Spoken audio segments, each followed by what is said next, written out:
On a freezing morning, Marcus Hale, a poor black delivery teen, stopped his bicycle in front of a billionaire's mansion. Suddenly, he heard a woman's desperate scream echoing from inside. Through the window, Marcus saw dozens of doctors rushing around trying to save her, but every single one of them failed. Unable to just stand by, Marcus ran through the mansion doors, carrying nothing but an old canvas bag. What happened next shocked everyone in the mansion, and changed his life forever.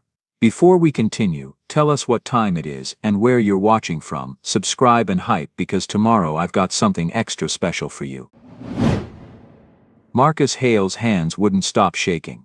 He stood at the service entrance of the Langford estate, his old bicycle leaning against the gate behind him, the delivery bag still strapped to the rack. For a moment he told himself to just get back on and ride away. This wasn't his business. Rich people had their own doctors, their own emergencies. He was just here to drop off coffee and move on. But then the scream came again from somewhere inside the mansion. A woman's scream, high, desperate, filled with pain. Marcus froze. And in the middle of that cold December air he heard his grandmother's voice, clear as if she were standing right beside him. "If you can help, you help, baby. Doesn't matter who they are. But what if they think I'm trying to scam them? What if they call the police? What if I lose this job and can't pay rent?" The scream came a third time, weaker now. Marcus's hand dropped from his bicycle's handlebars. Before fear could stop him, he was already running around the side of the mansion, following the sound. 30 minutes earlier, Marcus had been running late for his first delivery of the day. He'd overslept after working a double shift at the warehouse the night before, and Destiny had needed help with her homework before school. By the time he loaded the coffee orders onto his bike from Brookside Catering, the December sun was just starting to hint at rising over Snowbridge. The Langford estate was his first stop. 20 premium coffees for the household staff, ordered every Tuesday morning like clockwork. Easy delivery, decent tip, in and out. Martha, the head housekeeper, usually met him at the service entrance with a smile and a $5 tip. She was a kind woman, maybe 60 years old, who always asked about his grandmother. But when Marcus arrived that morning, Martha wasn't at the door. He waited for 5 minutes, stamping his feet in the cold, before texting the number on the order. No response. He was about to leave the coffee at the door and pedal off when he heard it, a scream from somewhere deep inside the mansion. Marcus froze, one hand still on the handlebars of his bike. "Not your business. Just leave the coffee and go." But the scream came again, and this time Marcus heard other voices too, panicked voices, someone shouting orders, the chaos of an emergency. That's when Marcus made the decision that would change everything. He ran around the mansion until he found himself beneath a massive second-floor window. Through it he could see into a bedroom, no, a suite larger than his entire apartment. An elderly woman lay on a 4-poster bed, her small body rigid and convulsing. Around her stood at least a dozen people in white coats, doctors, Marcus realized. A lot of doctors, and they all looked terrified. Marcus watched a tall woman with gray hair, clearly in charge, barking orders at the others. Watched them trying medication after medication. Watched monitors beeping frantically. Watched a man who looked familiar, maybe from magazines or TV, standing by the window with his hands in his hair, looking like his world was ending. The elderly woman convulsed again, and Marcus felt his stomach drop. He'd seen seizures before. Growing up in Frostvale, you saw everything. But this looked wrong. Her color was wrong. The way her body moved was wrong. And there was something else. Marcus's nose picked up a scent, even from outside. Floral but chemical, like fake flowers, not real ones. 3 years ago, a woman in their building, Miss Sarah Williams, had seizures just like this. She'd bought cheap essential oils from a street vendor, trying to help with her breathing problems. Instead, she'd nearly died. Mama Marin had saved her. "Fresh air first," she'd said.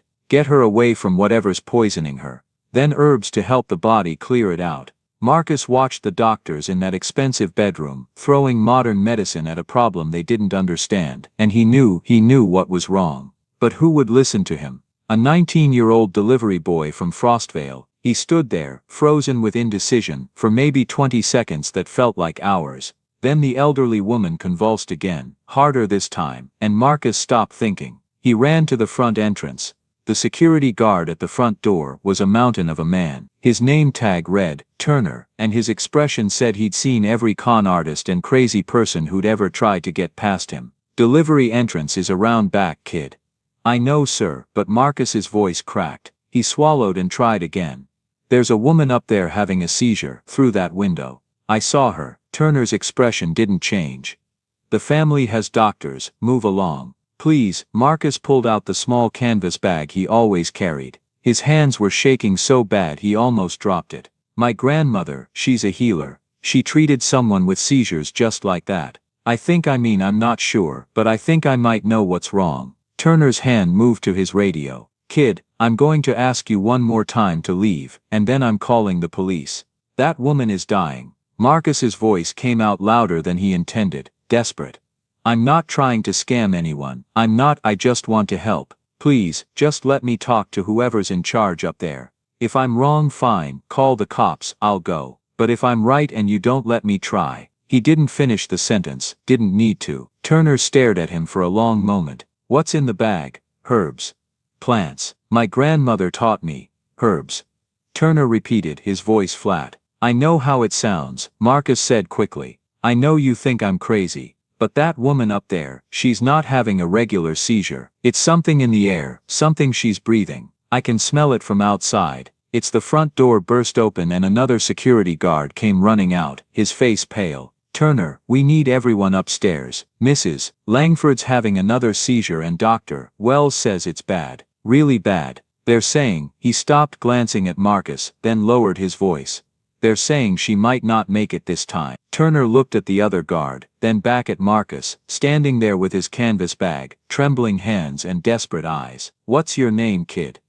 Marcus Hale. Before Turner could say anything else, a commanding voice echoed from the top of the grand staircase. What's going on here? Richard Langford stood there, tall but tense, his face pale with worry. Even in his tailored suit, he looked exhausted, like a man who hadn't slept in days. Sir, Turner began carefully.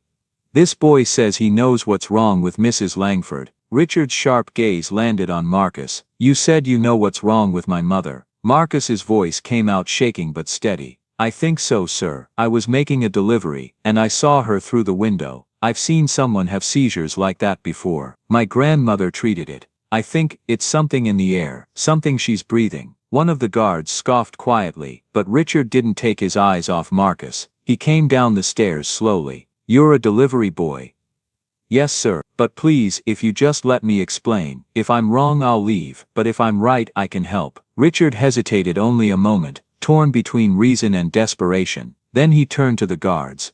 Let him in, sir. The doctors, one began. I said let him in. Richard's voice cracked like a whip. If he wastes our time, I'll take responsibility. But if he's right, we don't have time to argue. Turner stepped aside immediately. Marcus followed Richard through the mansion, barely registering the marble floors, the crystal chandeliers, and the paintings that probably cost more than 100 times his bicycle. His heart pounded so hard he thought it might explode. What are you doing? He thought. You're a delivery boy. They'll throw you out. They'll call you a scam artist. You'll lose your job, maybe get arrested. Mama Marin's voice cut through the panic.